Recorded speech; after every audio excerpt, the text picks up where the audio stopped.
talk about the legality of free speech zones. I know our university has a free speech zone, and I'm just wondering if that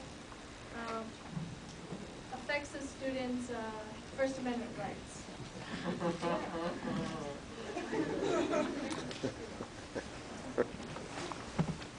Well, I don't know the policy that the U has on free speech zones. Can you tell me? Yeah. Sure. The university asserts that we can decide the location of where that speech is going to occur, and that location is between the Mansfield Library and the UC. That's the free speech zone. There are other places where you can talk, but when we're talking about an amplified program, they can talk about, they can restrict that, limit that location and disruption.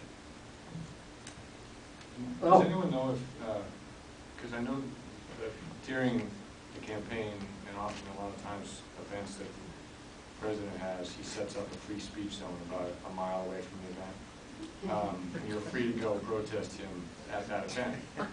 And I thought that there were groups trying to generate cases to challenge the legality of those. Yes. And I don't know how they've come out. There's a 10th Circuit case on that right now. We actually have one in the 9th Circuit, only it deals with the Forest Service. So it's very interesting. Well, free speech zones, very interesting. We have the freedom of speech, but what? It can be reasonably regulated time, place, manner, okay? You know, it's the old adage, which isn't really true, you can't yell fire in a crowded theater.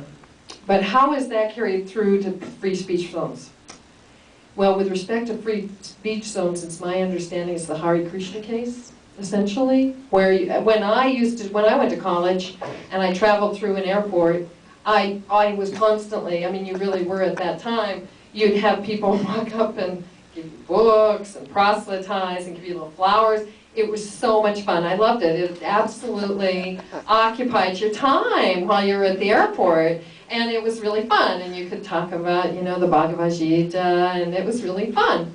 Well, that doesn't happen anymore because in light of the Hare Krishna case, the U.S. Supreme Court they have these little boxes in airports now where Hare Krishna can stand and proselytize, and that's been considered by the United States Supreme Court as a reasonable time, place, and manner restriction.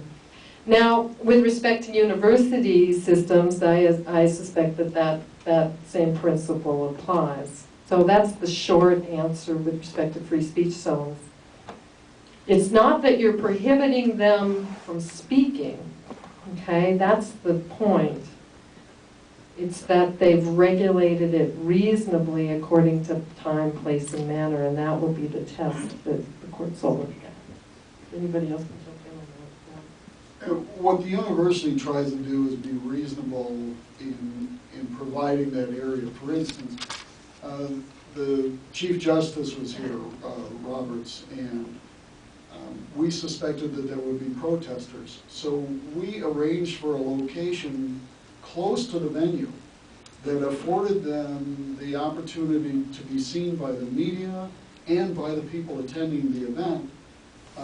We afforded them that opportunity to protest in that location. We didn't put them on the other side of campus.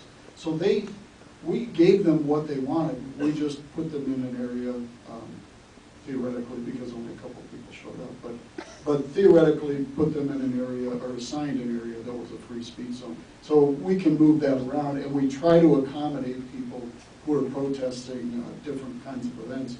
And I don't care what kind of event it is, what side you're on.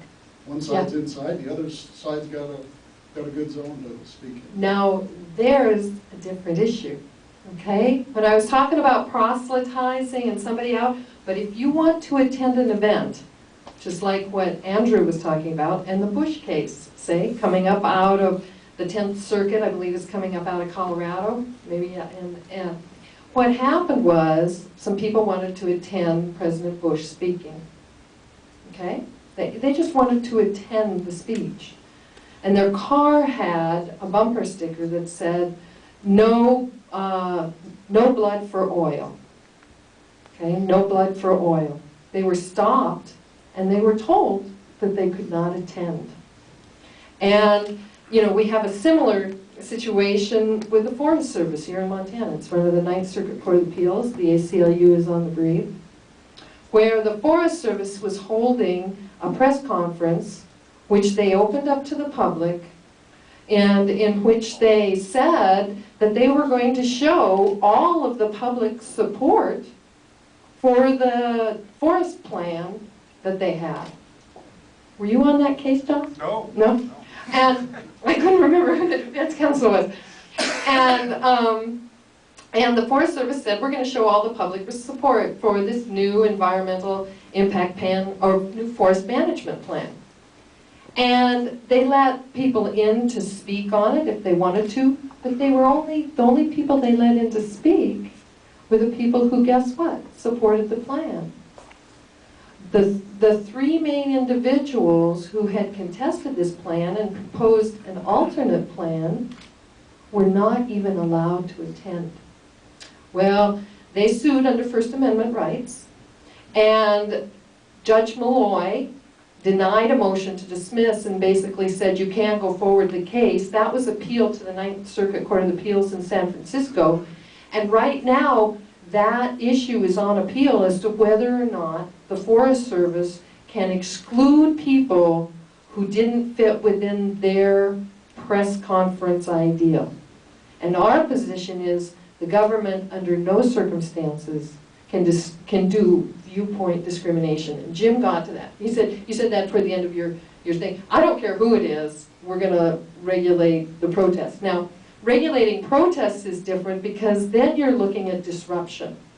And these people weren't really disrupting any speech by the Forest Service. All they wanted to do was attend. All the people who wanted to do was attend President Bush's speech.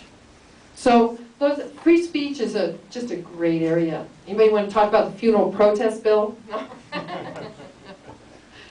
I could ask you, I appreciate all of your time this evening, everybody. I commend you for all your honesty as well. Every time I've dealt with a police officer or a legal official, professional of any kind, it's been negative, mainly because I've been disrespected. And these are all sober encounters, I think it's important to add.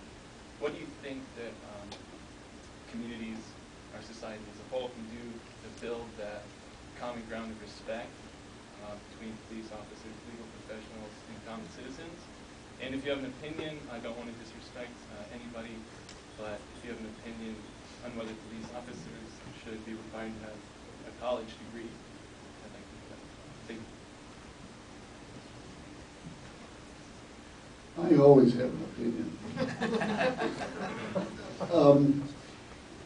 I've seen the same thing you have, actually, in my 27 years of law enforcement. More of I believe it happens in cycles, but more of a us versus them mentality by the police. I've got some theories on that, and I think the less lethal weapons account for some of that. Where police are, in a lot of cases, no longer willing to discuss the issue. You do what I tell you. If you don't, I'll pepper you or I'll tase you. We don't have to have the discussion anymore.